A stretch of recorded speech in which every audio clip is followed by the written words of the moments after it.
Welcome to the new True 3D Scholar by EchoPixel.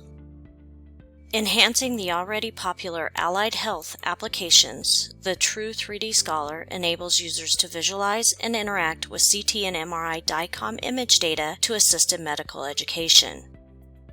In the True 3D Scholar application, the user will be able to choose from 12 different preloaded images that are available. Once an image has been selected, the image will load, and the user will be able to visualize the image in both True 3D volume and intuitive 2D views. Along with different visualization capabilities, the user will also be able to view and rotate the images in various orientation views, such as coronal, sagittal, and axial views. Finally, the user has the capabilities to move and manipulate the images, but also to move and manipulate the cut plane.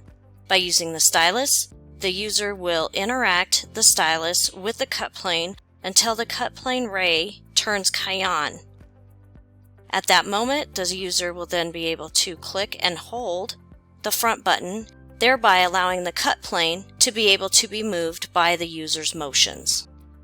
By creating an immersed learning experience, the True 3D Scholar by EchoPixel application helps to better prepare students to learn more about CT and MRI DICOM imaging and prepare students to take industry certifications and joining the workforce. For more information, please visit zspace.com.